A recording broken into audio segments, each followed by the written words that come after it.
챔피언스리그에서 축구 팬들이라면 주목할 수밖에 없는 빅매치가 있었는데 무려 리버풀과 레알이 격돌했습니다. 지난 오랜 시간 동안 리버풀은 레알을 상대로 승리를 가져오지 못했습니다. 보시면 리버풀이 레알을 이긴 게 무려 15년 전 2009년 3월 11일 4대0 승리가 마지막이고 이후론 유럽 대항전에서 이기지 못했습니다. 그래서 이번 2대0 승리가 굉장히 뜻깊을 수밖에 없었어요. 이날 슬롯이 준비한 시스템부터 살펴보시죠.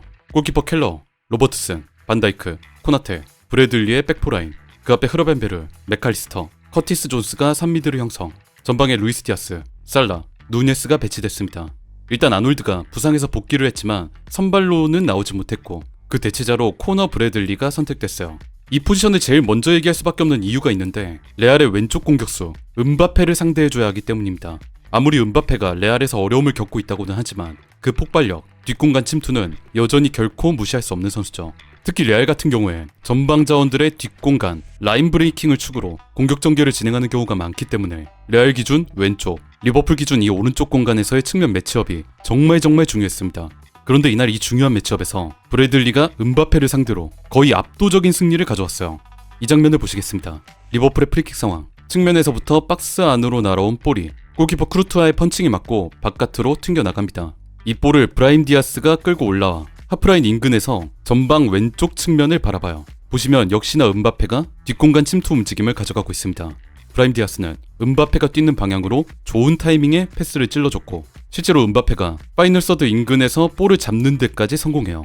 뒤에서 따라가는 맥칼리스터는 아무래도 음바페를 따라잡기엔 속도가 역부족이니까 사실상 이 순간 리버풀 최종 수비는 이 선수 코너 브래들리 뿐이었습니다. 만약 여기서 뚫리면 음바페에게 이 광대한 뒷공간을 내줄 수도 있는 상황.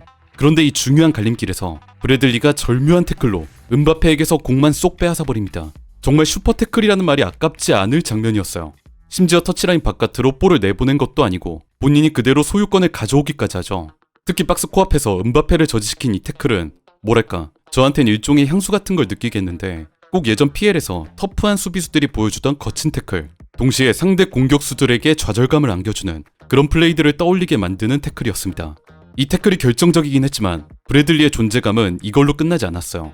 수비로 음바페를 좌절시키는 한편 브래들리는 공격 상황에서도 많은 기여를 했는데 이날 히트맵을 보시면 아시겠지만 브래들리는 가운데 중원 지역으로의 가담보다는 측면 사이드 인근에서 직선적으로 움직이면서 포지션을 고수하는 플레이를 많이 가져갔습니다. 반대쪽 로버트슨도 마찬가지였지만 전체적으로 측면 쪽에서 높이 올라가면서 아까 그 장면처럼 레알의 공격을 최대한 빨리 끊고 다시 리버풀의 소유권으로 돌려놓는 데 집중했죠.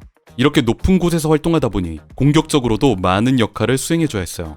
이 장면을 보시겠습니다. 레알 진영에서 벨링엄이 볼을 탈취하고 앞쪽으로 돌아서는 상황이에요. 그 뒤에 벨링엄의 전진이 이어지는데 여기서 브래들리는 맥칼리스터와의 협력 수비로 벨링엄의 볼을 재탈취, 본인이 직접 박스 앞까지 볼을 다시 끌고 올라가 중거리 슈팅으로 상황을 종결시키고 내려옵니다.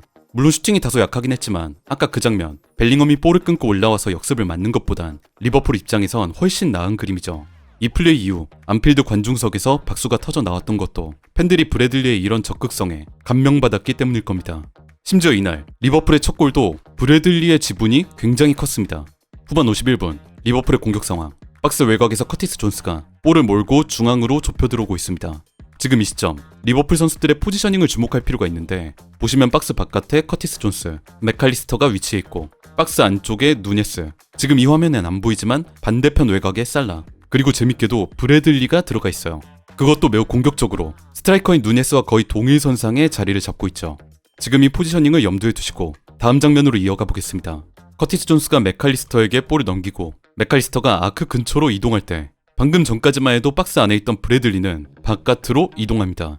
맥칼리스터가 박스 정면, 아크 쪽으로 이동하면 수비의 견제를 강하게 받을 것을 예상하고 패스길을 열어주기 위해 바깥으로 나온 거예요. 만약 이 공간으로 브래들리가 나와주지 않았다면 수비에게 강하게 둘러싸인 맥칼리스터는 패스를 줄 루트가 마땅치 않았을 겁니다. 박스 안에 있는 누네스를 향한 길은 막혔고 반대쪽 살라는 너무 멀어서 패스를 넘겼어도 중간에 끊겼을 가능성이 높아요.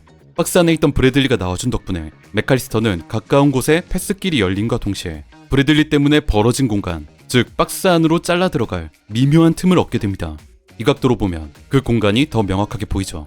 현대 축구에서 그토록 강조하는 덕목, 동료에게 공간을 만들어주는 플레이입니다. 맥칼리스터로부터 패스를 받은 브래들리는 원터치로 리턴을 돌려줬고 박스 안으로 파고든 맥칼리스터가 리버풀의 선제골을 터뜨립니다. 당연히 외곽에서부터 볼을 끌고 들어온 맥칼리스터의 움직임이 돋보이는 장면이었지만 박스 안에 있다가 바깥으로 빠져 동료를 위해 패스길과 침투 공간을 만들어준 브래들리의 축구 센스 역시 인상적이었습니다. 아놀드가 풀핏이 아닌 상황에서 브래들리가 이런 플레이를 보여준다는 건 리버풀 팬분들에겐 너무나 기쁜 일이에요. 다만 정말 아쉬운 점이 있다면 리버풀이 2대0 승리를 거두는 경기 그 막바지 후반 86분경 브래들리가 햄스트링으로 의심되는 부상으로 피치 위를 나갔다는 겁니다. 브래들리뿐만 아니라 코나테까지도 후반전 마지막 추가 시간 4분 중에 3분 45초경 엔드릭에게 부상을 당해버렸죠.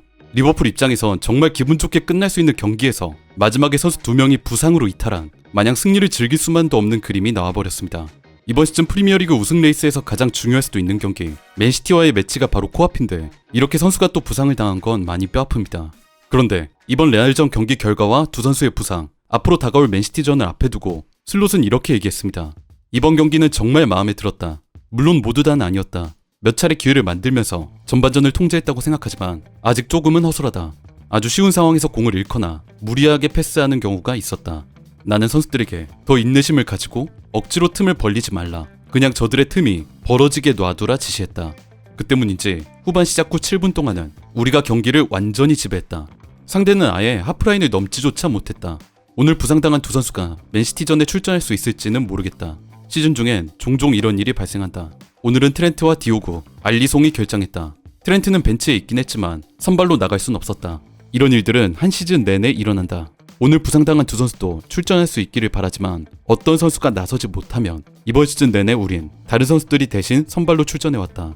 맨시티전에서 경기를 할 수 있다면 경기를 뛸 것이지만 경기를 할 수 없다면 다른 선수들이 나설 것이다. 부상 문제가 심각하다는 것을 인정하면서도 그 문제를 충분히 컨트롤할 수 있다. 그들이 없더라도 다른 선수가 대신 나설 것이기에 걱정할 필요 없다는 거의 정론에 가까운 깔끔한 답변이었습니다. 감독이 이렇게 굳건히 자리를 잡고 흔들리지 않으면 팀 선수들이나 팬들 역시 마음을 다잡을 수 있어요. 현재 프리미어리그 1위와 챔피언스리그 1위 이런 성적도 성적이지만 팀의 굳건함을 잡아주는 이 능력 아르네 슬롯을 볼 때마다 이 감독이 정말 이번 시즌이 부임 첫 시즌이 맞나 놀라게 되는 것 같습니다. 다가오는 시티전에서 승리할 경우 이번 시즌 우승 레이스에서 정말 큰 소득을 얻게 되는데 과연 슬롯의 리버풀이 이를 해낼 수 있을지 기대해보겠습니다.